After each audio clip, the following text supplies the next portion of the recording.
এখন আমরা যে এক্সপেরিমেন্টটা করব সেখানে আমরা একটা সাউন্ড ইফেক্ট তৈরি করব যেটা শুনতে খানিকটা মুরগি কিংবা হাঁসের ডাকের মতো শোনাবে। তাই আসলে সো এটা করার জন্য আমাদের একটা পেপার কাপ লাগবে।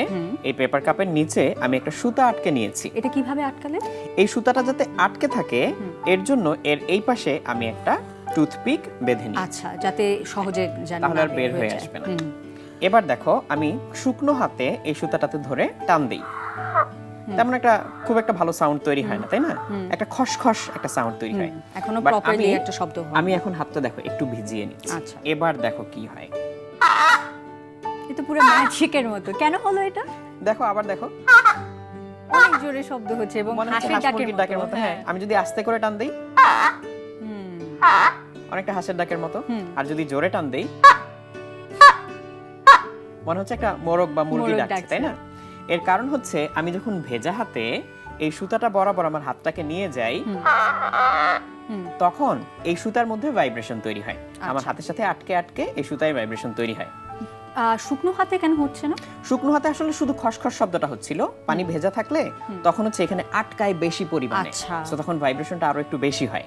তখন এই ভাইব্রেশনটাকে এই যে আমাদের কাপের যে তলাটা এটা অ্যামপ্লিফাই করে বা সাউন্ডটাকে আরো জোরে বাড়িয়ে দেয়, লাউড স্পিকারের মতো খানিকটা। এইজন্য এত জোরে। প্রিন্সিপালও কি এইভাবে কাজ করে? এক্স্যাক্টলি তাই। এইজন্য এত জোরে যে সাউন্ড হয়। স্পিকারের ভিতরে এরকম একটা পর্দা থাকে, ওই পর্দাটাকে আমরা হচ্ছে ইলেকট্রোম্যাগনেটিক্যাল একটা সিস্টেম দিয়ে কাঁপাই, তখন হচ্ছে এরকম জোরে জোরে সাউন্ড হয়। তুমি নিজেও করে দেখতে পারো, এখানে আরেকটা আছে।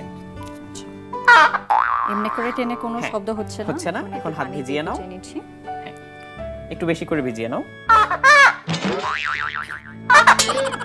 কাউকে বাসায় বিরক্ত করার জন্য এটা খুবই প্রয়োজনীয়। হ্যাঁ, এবং হঠাৎ করে তুমি কিন্তু যে কাউকে চমকে দিতে পারবে যে কোনো সময়ে।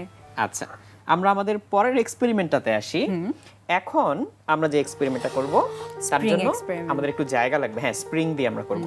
তুমি এটা ধরে তোমার কাছে টান টান করে শক্ত করে ধরে রাখো, আমি একটু পিছিয়ে যাচ্ছি। হ্যাঁ, এবার এখান থেকে কিরকম সাউন্ড হবে তুমি গেস করো।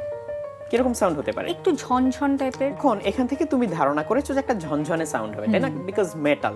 তো দেখো কিরকম সাউন্ড হয়। রেডি? ওকে। এটা পুরো লেজার বিমের মতো শব্দ। তাই মনে হচ্ছে না? হ্যাঁ, মুভিতে আমরা যে দেখি যে লেজার গান দিয়ে গুলি করে ওরকম একটা সাউন্ড হচ্ছে। এই দেখো।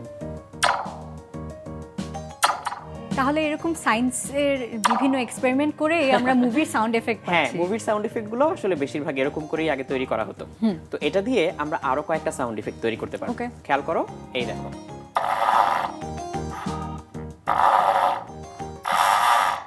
দরজা খোলার সময় একটা শব্দ হয় যে এরকম, অনেকটা এরকম একটা শব্দ হচ্ছে একদম। হ্যাঁ, আবার চাইলে গুলির শব্দ করা যাবে, যে অনেক গুলি একসাথে বের হচ্ছে।